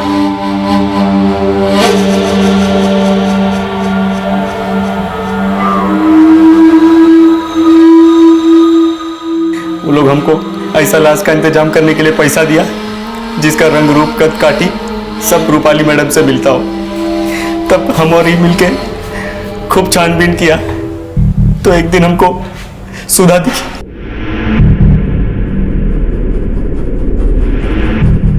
साहब, उन लोगों ने सुधा को इंडिया पाकिस्तान के मैच वाले दिन उठाने के लिए कहा था, क्योंकि उसी रात किशन अपनी बीवी को खत्म करने वाला था। साहब, सुधा की बॉडी को रूपाली का बॉडी बताने की साजिश हम इसलिए की है क्योंकि हम जानते थे कि भले ही पहले शक आपका हम पर जाए, लेकिन जब आपको यह पता चलेगा कि वो बॉडी रूपाली की नहीं है तो आपका शक रूपाली और उसके घर वालों पर जाता। यानी वो गहने और जेवर का चोरी होना झूठ था? हाँ सर, वो हम लोगों ने झूठ बोला था, लेकिन इसका यह मतलब नहीं है सर कि रूपाली चोर नहीं थी। उसने पूरे 2 लाख रुपए घर से चुराए थे अपने पार्लर को खोलने के लिए। और ये भी झूठ नहीं है, उसने हम सब की जिंदगी नरक बना दी थी। सर, रूपाली को दुखियारी और पीड़ित समझने की भूल मत करिएगा। वो वैसी ही थी जैसा हम आपको बताएं। उसने हमारा और हमारे परिवार वालों का जीवन नरक बना दिया था। सर, हम तंग आ गए थे रूपाली से। उसको बहुत बार समझाने की कोशिश की है, गिड़गिड़ाए उसके सामने, पर वो हमारा पीछा छोड़ने को तैयार ही नहीं थी। हाथ जोड़ते तुम्हारे सामने, बस करो ये बदले का खेल प्लीज। तुमको हमसे जितना पैसा चाहिए ना ले लो, बस तलाक दे दो हमको यार, प्लीज। तलाक तो नहीं देंगे, पर अगर तुम यूं ही जिद करते रहे ना तो तुम्हें और तुम्हारी फैमिली को घरेलू हिंसा के जुर्म में जेल भिजवा देंगे। प्यार करते थे ना हमसे तो जिंदगी भर तो झेलना ही पड़ेगा।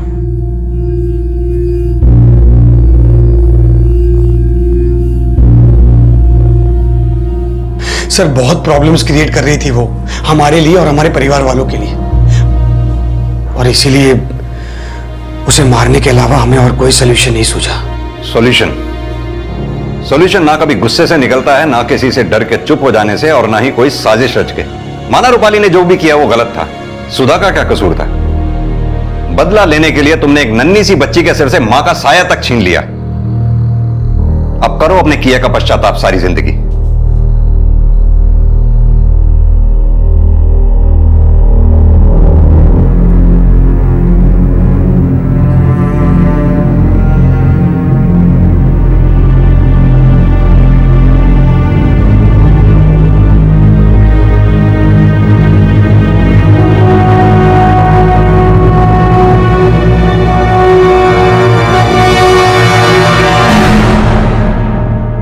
दूसरों को तकलीफ देने और बदला लेने की बजाय अगर रूपाली अपने जीवन में आगे बढ़ गई होती तो शायद आज वो जिंदा होती। लेकिन रूपाली गलत थी ये कहकर गुप्ता परिवार को सही साबित नहीं किया जा सकता। एक जबरदस्ती की शादी, पर उससे बाहर निकलने के लिए गुप्ता परिवार को कानून का सहारा लेना चाहिए था। लेकिन जुर्म के रास्ते पर चलकर वो बहुत बड़ी गलती कर बैठे। जीवन में चाहे कितनी भी परेशानियां क्यों ना आ जाए, लेकिन जुर्म उसका हल कभी नहीं हो सकता। याद रखें, क्राइम नेवर पेज। देखते हैं हमारे आज के एपिसोड की दूसरी कहानी।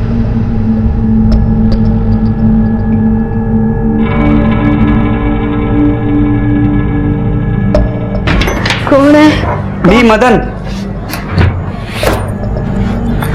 कशी आहेस मावशी? हाँ, तब्येत बरी आहे ना?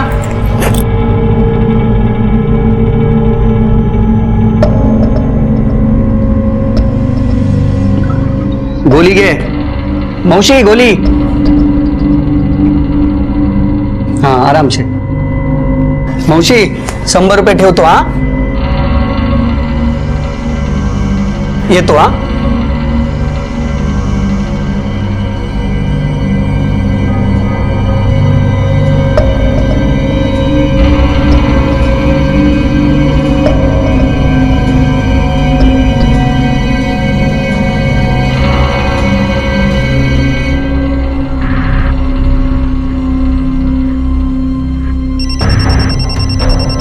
अरे तू फोन लाई है क्या? मैं तो फोन नहीं लाई। तो मेरा भी नहीं बज रहा है. तो किसका बज रहा है?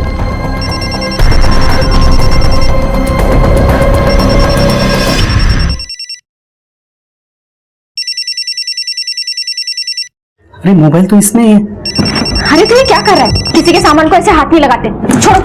अरे अब उसका नहीं है, मेरा है. मेरे नसीब में लगता है ऊपर वाले ने मोबाइल लाभ लिखा है. तू जाकर जल्दी से ताला तोड़ने वाला लेके. नहीं. अरे तुला सांगितलं ना, तू जा ना लवकर. जा तू जा.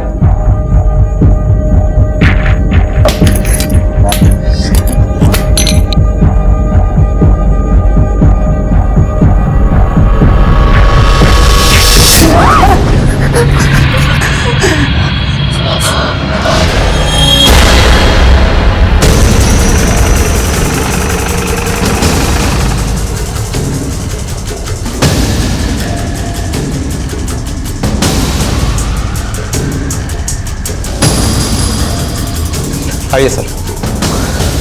सर इसी बैग में इस लड़की की लाश मिली है.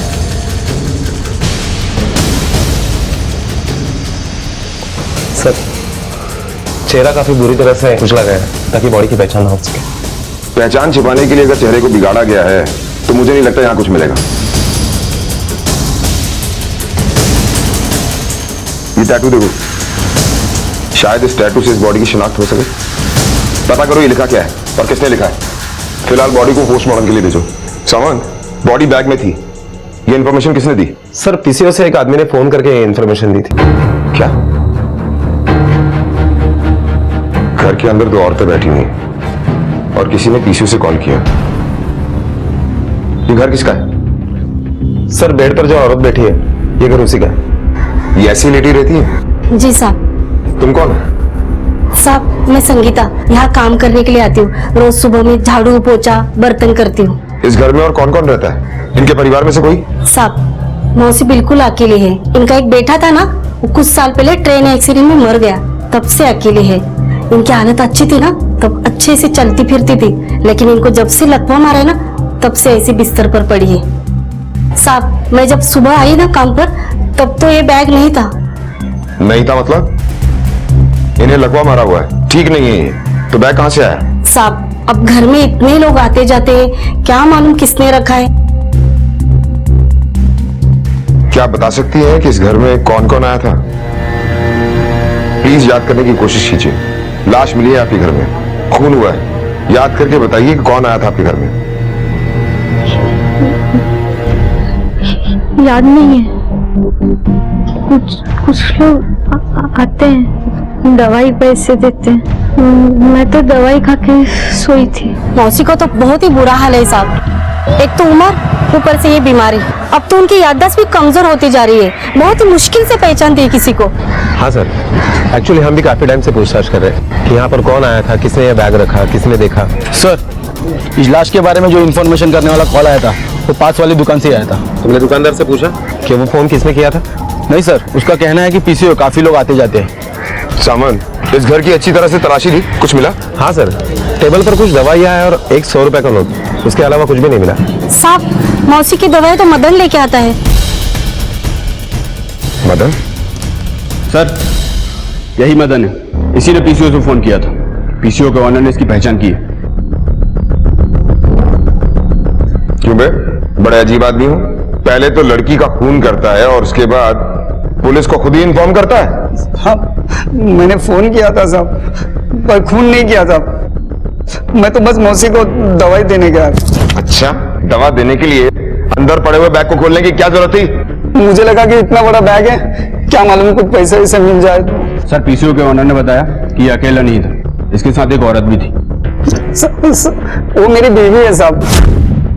मैं सब 2 कमरे वाले घर में रहता हूँ साहब, रहने वाले 12 लोग, 1 मिनट भी अकेला रहने को नहीं मिलता साहब। इसलिए मैं कभी कभी अंजलि को उधर बुलाता था, और आज भी बुलाया था साहब, लेकिन उसके पहले मैंने वो देख लिया लाश। अच्छा एक बात बताओ, ये तुम्हारी पड़ोसी शशिकला मौसी के घर पर कौन कौन आते जाते रहता है? साहब कोई 4-5 लोग हैं जो अक्सर आते जाते हैं, और सर उन सब लोगों को शशिकला मौसी ने डुप्लीकेट चाबी भी बना के दी है। मजबूरी है साहब उसके पास कमाने का जरिया नहीं था ना, इसलिए उसने अंदर वाला कमरा यूज करने के लिए दिया था। कोई उसे गोदाम बनाता था तो कोई उसे अपने काम के लिए यूज करता था। महाराष्ट्र मुंबई के ओशिवरा इलाके की एक चौल में रहने वाली बीमार और वृद्ध महिला शशिकला के यहाँ एक बैग में मिली लाश ने सबके होश उड़ा दिए। लाश का चेहरा कातिल ने इस कदर बिगाड़ दिया था कि उसकी पहचान करवाना पुलिस के लिए एक चुनौती थी। सर ये पोस्टमार्टम। ठीक है, तुम जाओ। जावन, रिपोर्ट के हिसाब से किसी नोकीली चीज से पेट में बार बार वार किया गया, इसी वजह से उसकी मौत हुई है। मौत का टाइम है 2 से 4 बजे के बीच। हाँ सर, हमने इस टैटू के बारे में इंक्वायरी की। ये एक मंत्र है। सावन, हमें सबसे पहले 2 काम करने होंगे। पहला काम, इस मंत्र की कहानी के बारे में जानना होगा। दूसरा काम ये कि शशिकला के घर में कौन आता जाता है, उसके बारे में सारी इंफॉर्मेशन इकट्ठी करनी होगी। क्या शशिकला इस लड़की को जानती थी? क्या इस कत्ल से उसका कोई वास्ता था? क्या वाकई में शशिकला को नहीं पता था कि उसके घर में एक लाश है, या फिर किसी ने शशिकला की इस हालत का फायदा उठाया था? कौन था वो जिसने इस लाश को यहाँ रखा था, और ये लड़की कौन थी? क्यों कातिल ने इसे मारा था, और शशिकला के घर पर रखने का मकसद क्या था? ऐसे अनगिनत सवाल थे जिनके जवाब अब पुलिस को ढूंढने थे। सर मदन सच बोल रहा है, उसके साथ जो औरत थी उसकी बीवी ही। ठीक है, तुम जाओ। Okay sir.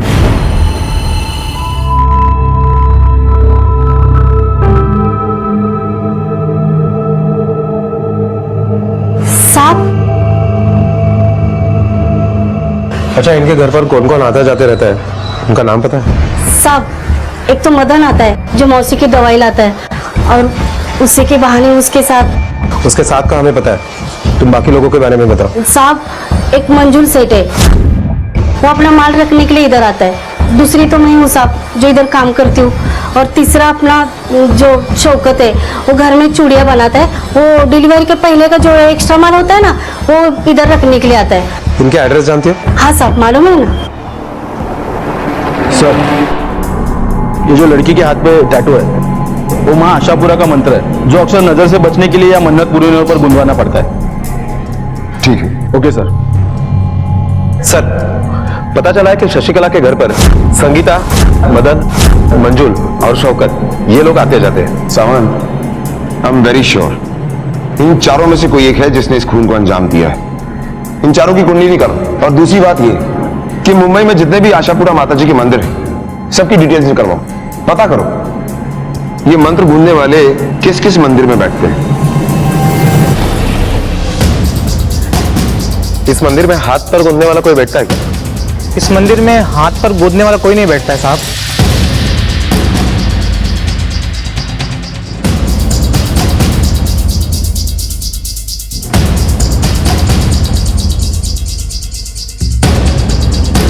सर पता चला है कि मुंबई में जितने भी आशापुरा माता जी के मंदिर है उसमें से सिर्फ गोरेगांव के मंदिर में ही ये मंत्र गुदवाने वाला बैठता है। सावन, एक काम करते हैं, मैं इस मंत्र गूंजने वाले के पास जाकर पूछताछ करता हूं, शायद कुछ हाथ लग जाए। तुम शौकत, संगीता, मंजुल और मदन इनसे जाकर पूछताछ करो। Okay sir. अरे रवि बेटा, ये पांचाल जी का माल पहुंचा दे बेटा। जी जी आपका माल पहुंच जाएगा। सुनो, शशिकला मौसी के पास तुम ही सामान रखते हो ना? हाँ साहब। हमारे साथ पुलिस स्टेशन चलो, कुछ पूछताछ करनी है। लेकिन हुआ क्या है साहब? वहाँ एक लड़की की लाश मिली है। चलो चलो साहब। लेकिन मैंने कुछ नहीं किया साहब। चलो साहब, मेरा माल गुजरात से आता है, वो भी हफ्ते में सिर्फ एक बार, और इस हफ्ते तो अभी तक आया भी नहीं है। और पिछले हफ्ते जब आया था मैं तभी गया था साहब वहाँ पर, उसके बाद में साहब कभी नहीं गया वहाँ पर, क्योंकि साहब माल आने में समय था और मैं अपनी नई दुकान शुरू करने में बिजी था साहब। और साहब मेरा माल बैग में नहीं बॉक्सेस में आता है, जिस पर दुकान का लोगो होता है। साहब मैं नहीं जानता ये बॉक्स किसका है। पंडित जी, इस मंदिर में मन्नत पूरी होने पर हाथ गुंदवाने की प्रथा है ना? हाँ साहब, ये प्रथा बस इसी मंदिर में है। आप बता सकते हैं कि हाथ गूंदने वाला कहाँ मिलेगा? सर, मंजू सही बोल रहा था। इंक्वायरी में यह पता चला कि वाकई वो एक हफ्ते पहले से शशिकला मौसी के घर पे नहीं गया था। चौल ने भी उसे आते जाते हुए नहीं देखा सर। और सर वाकई वो अपनी नई दुकान की तैयारी में लगा हुआ है। कुछ भी हाथ नहीं लगा, इसका मतलब है जिसने भी ये कत्ल किया है वो हमारे साथ स्मार्ट प्ले कर रहा है। फिलहाल तो इसे यहाँ पर बिठाने का हमारे पास कोई रीजन नहीं है, इसे छोड़ दो। और हाँ, इसके पीछे हमारे खबरी लगा देना। Okay sir. ध्यान से देखो इसे, ये मंत्र तुमने गूंदा था? हाँ साहब, एक लड़की के हाथ पर यह मंत्र मैंने ही गोंदा था, पर यह तो 7-8 महीने पुरानी बात है। इतनी पुरानी बात तुम्हें अभी तक याद है? वो इसलिए साहब कि आम तौर पर लोग अपने हाथ पर भगवान की फोटो या नाम लिखवाते हैं, पर उस लड़की ने खास तौर पर यह मंत्र अपने हाथ पर लिखवाया था। उस लड़की का नाम बताया तुम्हारे पास? नाम पता तो नहीं मालूम साहब, पर हाँ याद आया, वो अपना बैग यहाँ भूल गई थी। वो बैग मैंने मंदिर के ऑफिस में जमा करवा दिया था। अगर आप मंदिर का रजिस्टर चेक करें तो शायद उसका नाम और पता आपको मिल सकता है।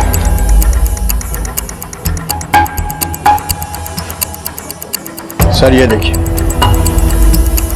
वो लड़की आशापुरा पर्व के दिन आई थी, उसका नाम कोमल है। Komal Patel, Geeta society, MG road, Goregaon west. Shaukat कहाँ है? बुलाओ उसे। साहब मेरे मियाँ तो 4 दिन से घर ही नहीं आए हैं। कहाँ गया? कुछ बता के नहीं गए साहब, और तो उनका अभी फोन भी नहीं लग रहा है। फोन नंबर दो उसका। बात क्या है साहब? जल्दी पता चल जाएगा, फिलहाल तुम उसका फोन नंबर दो। शौकत के बारे में जैसे तुम्हें कुछ पता चलता है तुरंत हमें बता देना। जी सर। चला। सावंत, मंदिर के रिकॉर्ड से एक लड़की के बारे में पता चला है जिसने टैटू बनवाया है।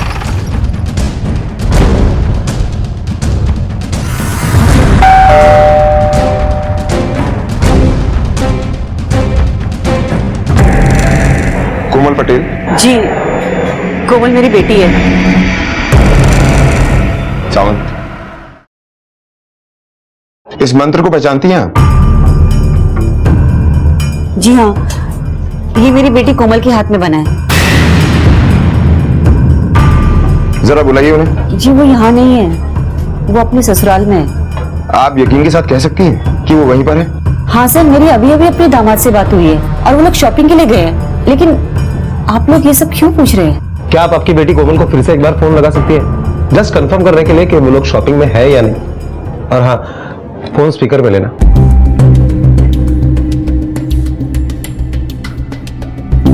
आपके द्वारा डायल किया हुआ नंबर अभी बंद है।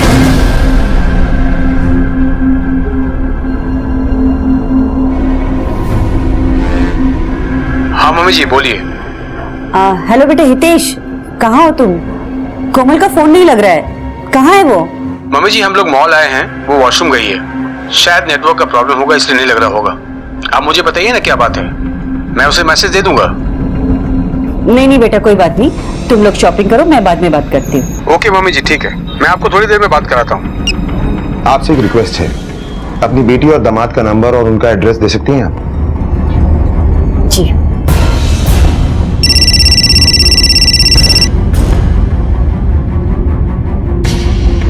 हेलो साहब, शौकत के बहन फातिमा, उसका एक हिंदू लड़के के साथ चक्कर था साहब। दोनों शादी भी करना चाहते थे, लेकिन शौकत बीच में आ रहा था। उसने ना साहब एक बार उस लड़की को बहुत बुरी तरह से पीटा भी था। बोला था देखो मेरी बहन से दूर रहना, नहीं सुना रहा तू। भजन छोड़ दीजिए तुझसे मिली ना तो मैं तेरी जान ले लूंगा। अल्लाह की खातिर छोड़ दीजिए। अगर तू मेरी बहन से दोबारा मिला ना, हड्डी पसली तोड़ करती है, दाम कर दूंगा।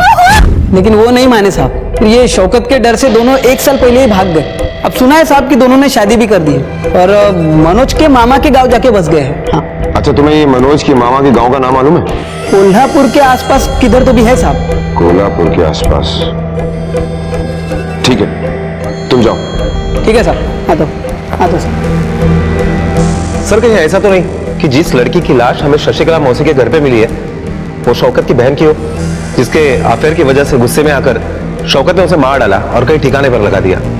लेकिन सर फिर भी एक कंफ्यूजन है, अगर वो फातिमा की लाश है तो उसके हाथ पर मंत्र का टैटू कैसे? सावन, प्यार इंसान से कुछ भी करवा सकता है, ये तो सिर्फ एक मंत्र है। सबसे पहले हमें ये पता करना है ये फातिमा जिंदा है या नहीं।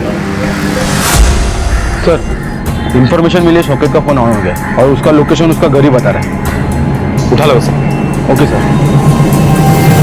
चल बेटा शौकत, ये बता शशिकला मौसी के घर पे जो लाश मिली है वो किसकी है? साहब मेरे को क्या मालूम साहब किसकी है। तुझे ये तो मालूम होगा ना कि तू 4 दिन से कहां गायब था और तेरा फोन क्यों बंद था? साहब वो मेरा एक दोस्त है, मैं उसका गांव गया था, उसकी ना साहब माँ की तबीयत खराब है साहब, तो रास्ते में ना साहब मैं जा रहा था, मेरा फोन है ना गिर गया और साहब टूट गया। देख ज्यादा चालाक बनने की कोशिश मत कर, क्योंकि हमें पता है कि तूने फातिमा और मनोज को जान से मारने की धमकी दी थी और जब उन लोगों ने तेरी बात नहीं मानी तो तूने फातिमा का कत्ल किया और उसकी डेड बॉडी शशिकला मौसी के घर पे छुपा दी, है ना? साहब मैं क्यों उसे मारूंगा साहब? कावड़े, इसे तब तक मारते रहो जब तक ये सच नहीं बोलता।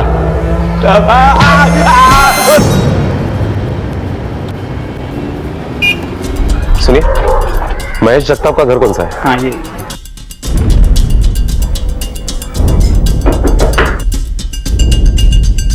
अपन कौन? मुंबई पुलिस। क्या झाला साहब? आप मनोज के मामा मामी है ना?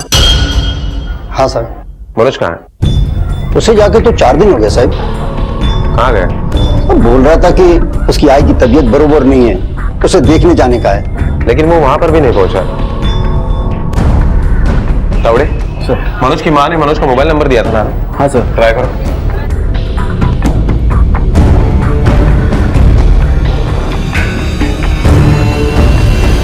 सर फोन बंद आ रहा है। ठीक है ठीक है, चल।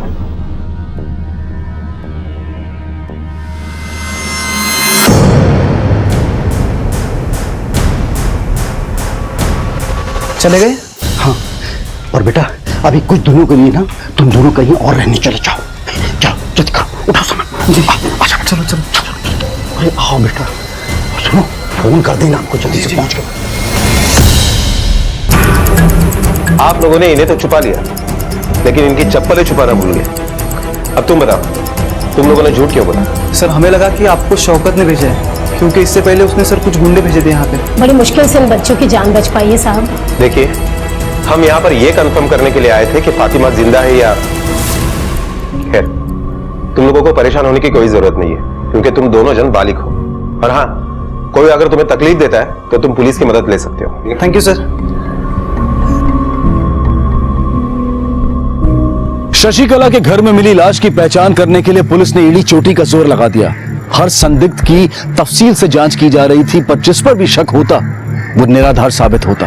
अगर ये सब जो किसी न किसी तरह से उस घर से जुड़े थे निर्दोष थे, तो फिर कातिल कौन था जिसने इस घर को लाश छिपाने के लिए इस्तेमाल किया था, और कौन थी वो लड़की? लेकिन एक बात तो साफ थी कि कातिल को शशिकला के घर और उस घर में आने जाने वाले लोगों की जानकारी थी। फिलहाल हाथ पर मंत्र गोदने वाले के जरिए मिली कोमल पटेल की लीड ही बची थी, लेकिन कोमल की मां और कोमल के पति के मुताबिक कोमल जिंदा थी। इसलिए पुलिस ने अब खुद कोमल से रूबरू होने का फैसला किया।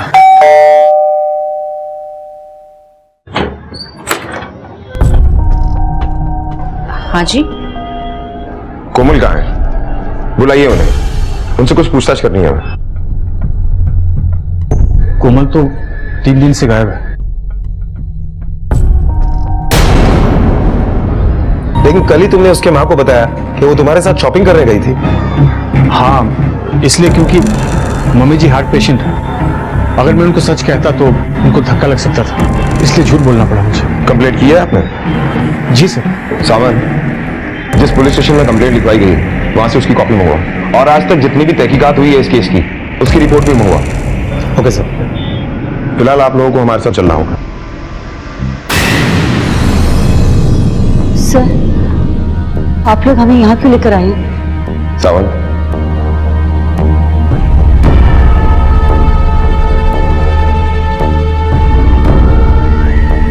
इस टैटू को पहचानती हैं आप?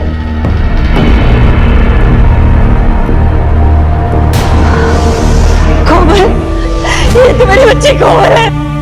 कोमल, कोमल, कोमल, कोमल के साथ आपका रिश्ता कैसा था? बहुत अच्छा था सर। हम एक दूसरे से बहुत प्यार करते थे। शादी के इतने साल होने के बाद भी हम एक दूसरे के साथ खुश थे। वो एक अच्छी माँ, एक अच्छी बीवी और एक अच्छी बहू बनी। बहुत ही सब।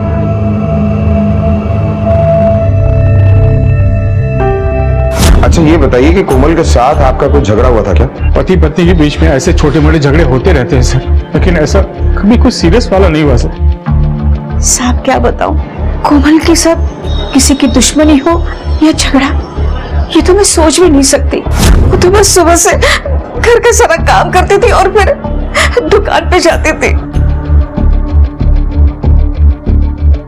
हाँ पटेल सर, हाँ हाँ अभी आपका माल भेज रही हूँ।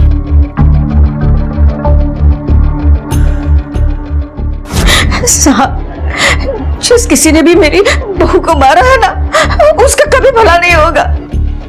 कोमल जैसी अच्छी इंसान और हमारे बुढ़ापे के सहारे को उसने हमसे छीन लिया है। क्यों? आपका बेटा आपका बुढ़ापे का सहारा नहीं? अब क्या बताऊं साहब, हितेश को तो ये फरसान का धंधा बिल्कुल पसंद नहीं था। उसे दुकान पे बैठना भी अच्छा नहीं लगता था, इसलिए बेचारी यही रोज जाके वहां बैठती थी।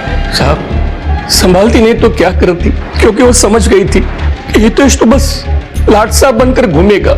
हितेश को शेयर मार्केट और लॉटरी की इतनी बुरी लत लगी थी कि कोमल से जब देखो पैसे मांगता रहता था।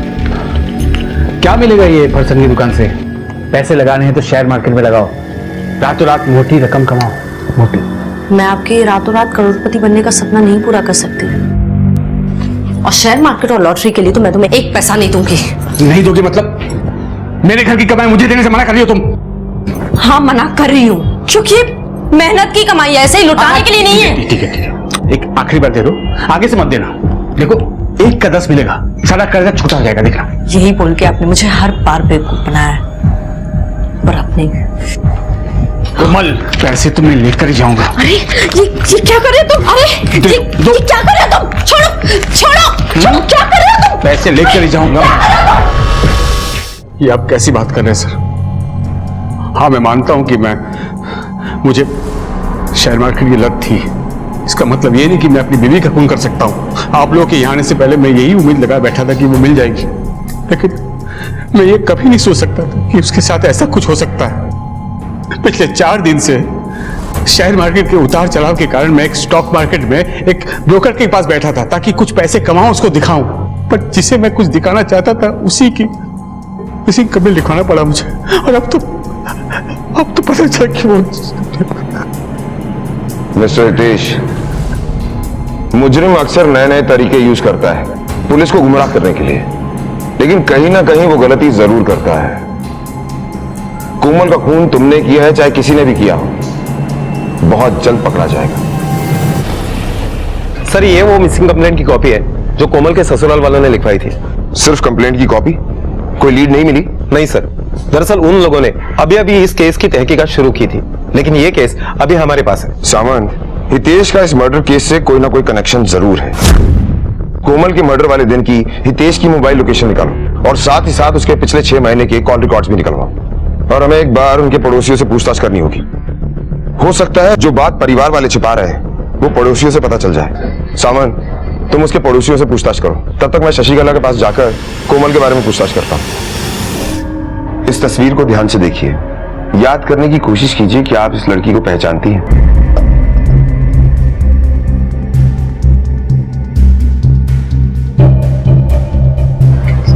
जब से लाश मिली सब लोग मुझे छोड़कर चले गए।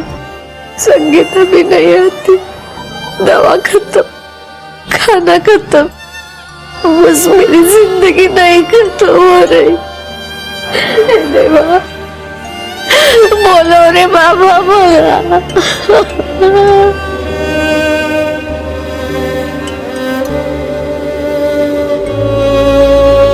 ये आपकी दवा का पर्चा है।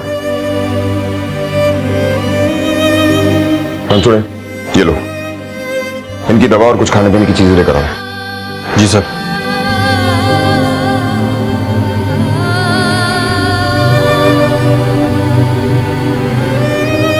कमाल, करता कोई है और भुगतता कोई बेचारा लाचार।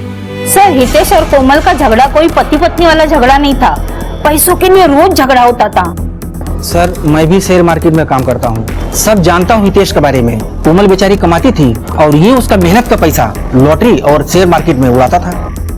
बहुत अच्छी लड़की थी सर, लेकिन गलत घर में ब्याही गई थी। सब दो मुंहे सांप है सर इस घर में। वो करसन उसी की कमाई खाता था और पीठ पीछे उसी को कोसता था। बहू का बाहर जाकर काम करना उसे बिल्कुल पसंद नहीं था। और बेटा तो किसी लायक है ही नहीं। आपको क्या लगता है, क्या वो अपनी बहू को मार सकता है? मजबूरी नहीं होती ना तो शायद ये भी कर लेता था, लेकिन प्रॉब्लम ये थी कि कोमल अकेली कमाने वाली थी। वो अगर मर जाती ना तो पूरा परिवार खत्म हो जाता था, भूखा मरता था। साहब, वो कोमल मैडम को हितेश साहब के अलावा एक प्रॉब्लम और थी। क्या? साहब, वो 3 दुकान छोड़ के मंजुल फरसान है ना, वो मंजुल साहब की बीबी कोमल मैडम से बहुत जलती थी। क्यों? साहब, वो उनकी बीबी को लगता था कि कोमल मैडम और मंजुल साहब के कुछ चल रहा है। सुन, बहुत शरीफ बनती है ना तो आज मैं सबको बता दूंगी कि कैसे डोर डाल डाल के तूने मेरे पति को फंसाया है। नहीं साधना, ये तुम क्या बोली जा रही हो? तुम चिल्ला क्यों रही हो? देख, मेरे पति से दूर रह वरना ठीक नहीं होगा। जी तुम क्या बोल रही हो साधना? ऐसा कुछ भी नहीं है। ये ना भोले पने का नाटक किसी और को दिखाना, और तुझे सब कुछ पता है कि मैं क्या बोल रही हूँ। पूरे शहर में तुझे मदद के लिए मेरा ही पति मिलता है। सुन, एक दिन तेरी मैं ऐसी हालत करूंगी ना कि दुनिया में कोई तेरी मदद नहीं कर पाएगा। नहीं साधना, देखो जा यहाँ से। वो बहुत शक करती थी, इस बात से कोमल मैडम बहुत परेशान थी। मंजुल फरसान मार्ट। सामान, ये वही मंजुल है ना जो अपना सामान शशिकला के घर में रखता था? हाँ सर। अब मुझे इस केस की कड़ियां जुड़ती हुई नजर आ रही हैं। सर, ये हितेश के कॉल रिकॉर्ड और मोबाइल लोकेशन है। सर, हितेश के मोबाइल के लोकेशन के रिकॉर्ड के मुताबिक जिस दिन कोमल का कत्ल हुआ उस दिन वो पूरा दिन शेयर मार्केट में ही था। सावंत, ये भी हो सकता है कि जो कुछ भी हमें दिखाया या सुनाया जा रहा है हितेश अपने आप को सेफ जोन में रखकर कर रहा हो। फिलहाल एक काम करते हैं, तुम हितेश के बारे में जाकर सारी इंफॉर्मेशन निकालो, मैं उसके बाप करसन से बात करता हूँ। ठीक है सर। तुम्हारी उम्र हो चुकी है, तुम्हारा बेटा फरसान की दुकान पर बैठने में बिल्कुल इंटरेस्टेड नहीं है और तुम चाहते ही नहीं थे कि तुम्हारी बहू दुकान पर बैठे। कहीं ऐसा तो नहीं कि अपनी झूठी आन बान शान के लिए अपनी बहू को ही मार दिया तुमने? साहब, मैं मानता हूं कि मुझे उसका काम करना पसंद नहीं था। रिश्तेदार ताने देते थे, बुरा लगता था, लेकिन साहब मैं ये भी जानता था कि वो काम करती है तो हमारा घर चलता है। वो बेटे का फर्ज अदा कर रही थी और ये सब कुछ जानते हो मैं उसे कैसे मार सकता हूँ साहब? कोमल और तेरे बीच में आफिर था ना, फिर क्यों मारा उसे? सर, मैंने नहीं मारा कोमल को, और सर कोमल के और मेरे बीच में ऐसा कुछ भी नहीं था साहब, बल्कि मुझे तो आपसे पता चल रहा है कि वो जो लाश मिली थी वो कोमल के थे। आदमी भी झूठ बोल रहा है, लेकिन अब सच बोलेगा। कोमल और तेरे बीच में अफेयर था, वो अपने पति हितेश से परेशान थी और तुझसे शादी करने की बात की होगी जो तेरे लिए पॉसिबल नहीं था, और इसीलिए अपने रास्ते से हटाने के लिए तूने इसे मार दिया होगा। नहीं साहब, ऐसा कुछ भी नहीं है, बल्कि कोमल तो ऐसी औरत है जो किसी से चक्कर चला है साहब। मैं सच बोल रहा साहब, मैंने नहीं मारा कोमल को साहब। सर, मैं मानती हूँ कि मुझे कोमल से प्रॉब्लम थी, मगर इतनी भी नहीं कि मैं उसकी जान ही ले लूं। देखिए, शक का कीड़ा इतनी आसानी से शांत नहीं होता। ये ऐसा कीड़ा है जो इंसान से कुछ भी करवा सकता है। 15 तारीख 2 से 4 के बीच जब कोमल का खून हुआ, कहाँ थी आप? सर, उस दिन मेरी मौसी की बेटी की गोद भराई थी तो वहीं गई थी। सर, कोमल का फोन अभी अभी ऑन हुआ है परेल में। सावंत, एग्जैक्ट लोकेशन पता करो कि वो फोन वहां पहुंचा कैसे। Okay sir.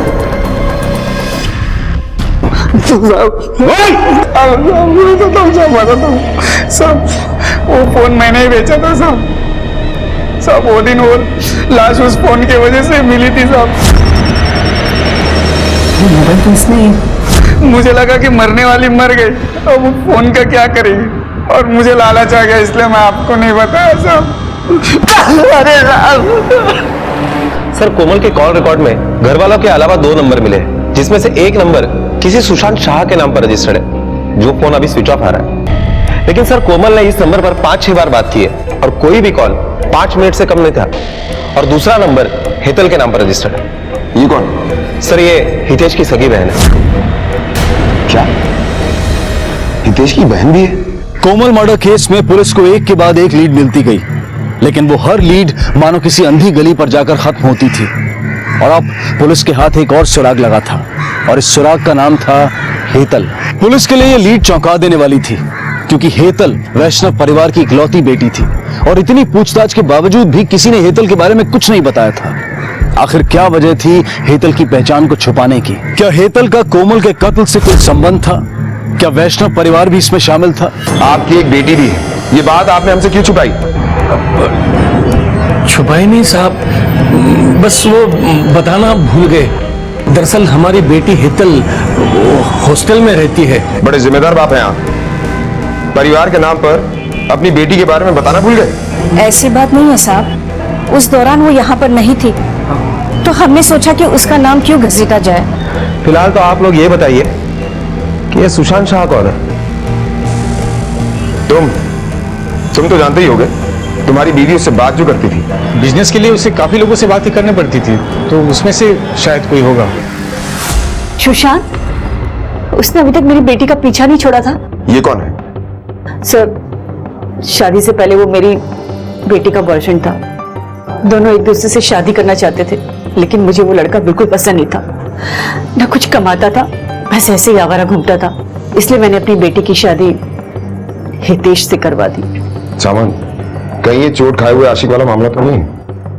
सामंत, एक काम करो, इस सुशांत के नंबर को ट्रेस करो, जैसे ही ऑन हो उठा लो उसे। ओके सर, हमने हेतल के बारे में जब वैष्णव परिवार के पड़ोसियों से पूछताछ की, तो ये पता चला है कि कोमल और हेतल के बीच में ना ही भाभी और ननद का अच्छा रिश्ता था, बल्कि वो अच्छी दोस्त भी थी। लेकिन पिछले कुछ दिनों से उन दोनों में अनबन शुरू हो गई, और बात इतनी बढ़ गई कि हेतल ने घर छोड़कर हॉस्टल में रहना शुरू कर दिया। सामंत, आखिर उस अनबन की क्या वजह हो सकती है जिसकी वजह से हेतल ने घर छोड़ दिया? और ये बात हमें हेतल के सिवा और कौन बता सकता है? सर, लेकिन हेतल तो 4 दिन से घर गई हुई है। लेकिन जब हम उसके घर पे गए तो वो वहां नहीं मिली। सर, हो सकता है अपने बॉयफ्रेंड के साथ कहीं गई हो। बॉयफ्रेंड? क्या नाम है उसके बॉयफ्रेंड का? सुशांत। सुशांत? सर, सुशांत के घर पर जब इंक्वायरी की तो पता चला है कि वो 4 दिन से गायब है, और उसका फोन भी स्विच ऑफ आ रहा है। और उसके कॉल रिकॉर्ड से यह भी पता चला है कि सुशांत और हेतल में दिन भर में फोन पर काफी सारे बातें हुआ करती थी। क्या? सावंत, अब मुझे ये केस सॉल्व होता हुआ नजर आ रहा है। सुशांत कोमल का एक्स बॉयफ्रेंड और हेतल का प्रेजेंट बॉयफ्रेंड। शायद यही वजह है भाभी और ननन में झगड़े की, और शायद इसी वजह से कोमल का खून हुआ है। सावंत, ये भी हो सकता है कि हेतल और सुशांत कोमल का खून करके दोनों गायब हो गए।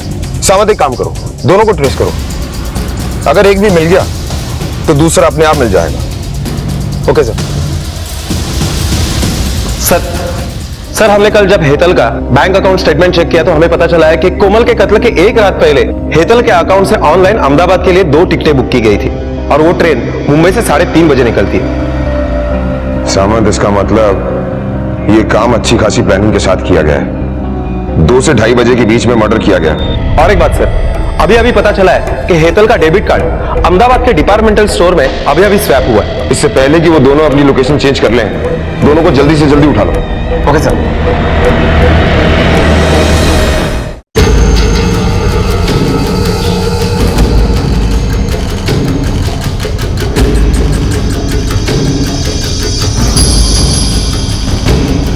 इस लड़की को पहचानते हो? हाँ सर, ये तो हेतल मैडम है, सामने वाले बिल्डिंग में 2nd फ्लोर पे रहती है।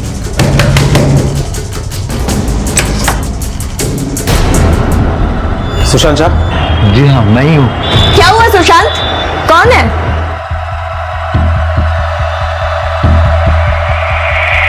बताओ, क्यों मारा कोमल को? क्या भाभी का खून हो गया? लेकिन कैसे? हे, ये नाटक बंद करो और सच बोलो, क्योंकि तुम्हारे खिलाफ हमारे पास काफी सबूत है। सर लेकिन हम ऐसा करेंगे क्यों? क्योंकि तुम कोमल से बदला लेना चाहते थे।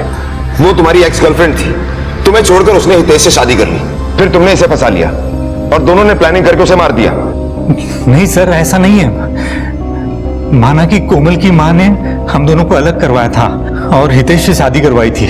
मैं बहुत अपसेट था, लेकिन बाद में मुझे कोमल की मां की बात समझ आ गई थी।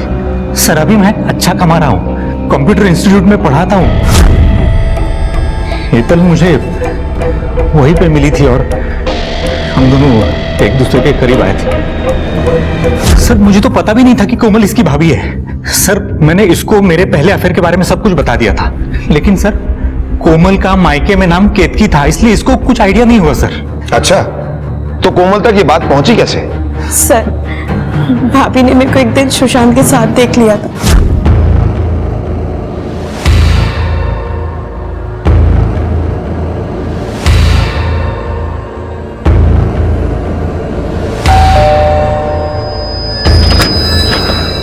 हाय भाभी, एक गिलास पानी दो ना प्लीज। हेतल, तुम्हारे साथ वो लड़का कौन था? वो एक्चुअली भाभी मैं आपको बताने ही वाली थी, वो मेरा बॉयफ्रेंड है। बॉयफ्रेंड? हेतल प्लीज तुम उससे दूर रहना। क्यों भाभी? क्योंकि मैं कह रही हूँ इसलिए, मुझे वो लड़का ठीक नहीं लगा। लेकिन भाभी आप ऐसे कैसे बिना मिले उसे जज कर सकती हो कि वो ठीक नहीं है? हेतल तुम आर्ग्यूमेंट करने के बजाय उस पर ध्यान दो जो मैंने कहा है। और उस दिन के बाद भाभी मुझे हमेशा टोकती रहती थी, इससे फोन पर बात तक नहीं करने देती थी। रीजन कभी कुछ नहीं बताती थी, मेरी पॉकेट मनी तक बंद कर दी थी सर। तब सुशांत ने मुझे कहा कि वो भाभी से मिलकर उन्हें समझाना चाहता है, तो मैं इसे लेकर भाभी के पास फरसान की शॉप पर चली गई। तुम दोनों एक दूसरे को पहले से जानते हो? मैंने इसे भी समझाया, तुम्हें भी समझा रही हूँ कि हेतल से दूर रहो। तुम मेरी बात तो सुनो प्लीज, चले जाओ यहाँ से और दोबारा कभी दिखना मत। सुशांत मुझे ये सब समझ ही नहीं आया, क्या हुआ? तुम भाभी को कैसे जानते हो? हेतल तुम्हारी भाभी मेरी एक्स गर्लफ्रेंड है, जिसके बारे में मैंने तुम्हें बताया था। मान भी ले कि तुम्हारी कहानी सच्ची है, लेकिन तुम अच्छी तरह से जानती थी कि कोमल का फैसला आखिरी फैसला है। वो तुम दोनों के रिश्ते को एक्सेप्ट नहीं करेगी, इसलिए तुम दोनों ने प्लान किया और उसे मार दिया। नहीं सर, हमने ऐसा कुछ नहीं किया है, हमने नहीं मारा है सर उसे। अच्छा, नहीं मारा तो फिर अचानक ट्रेन पकड़कर अहमदाबाद भागने की क्या जरूरत थी? सर ये आइडिया हितेश भाई का था। उन्होंने मुझे कहा कि भाभी कभी सुशांत को एक्सेप्ट नहीं करेगी, इसलिए उन्होंने कहा कि तुम दोनों भाग जाओ। मतलब हितेश तुम दोनों के रिश्ते के बारे में जानता था? जी सर। सुशांत शाह कौन है? मुझे सच में कुछ नहीं मालूम।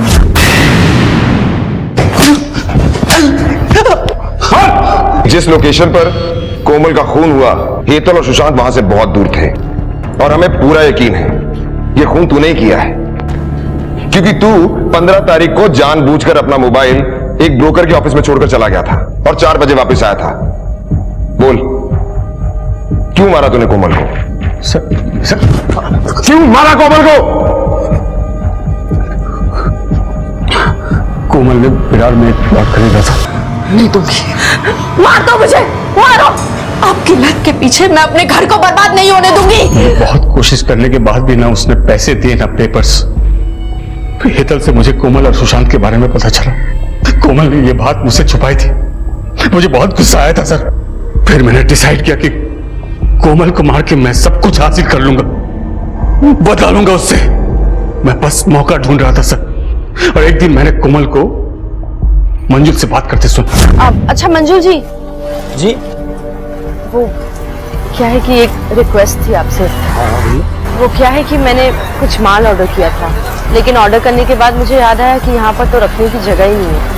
आपके पास कोई ऐसी जगह है जहाँ मैं अपना माल रख सकूँ? हाँ हाँ जरूर, मैं जहाँ रखता हूँ वहाँ माल रख सकते हैं। एक्चुअली शशिकला नाम की एक औरत है जिसका एक कमरा खाली पड़ा है। अच्छा। कुछ पैसे देकर वहाँ माल रखवा सकते हैं। उसकी चाबी मेरे पास है, मैं शाम को तुम्हें खोली दिखा देता हूँ। जी ठीक है, thank you so much. Most welcome. आपने मेरी मदद की, वरना मेरा माल सड़ जाता। खोली देखने मैं भी कोमल और मंजुल के पीछे गया था। फिर अगले दिन जब कोमल हसन की दुकान से निकली तो तुम कहीं जा रही हो क्या? चलो मैं तुम्हें ड्रॉप कर देता हूँ। आओ।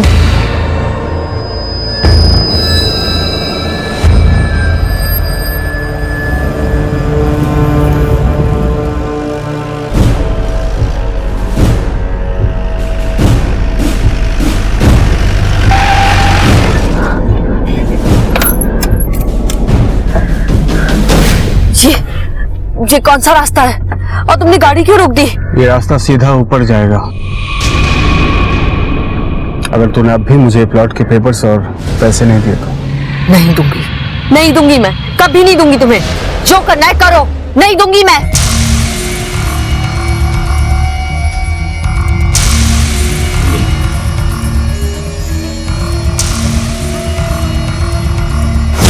कोमल की लाश वाला सूटकेस मैंने वो खोली में रख दिया सर।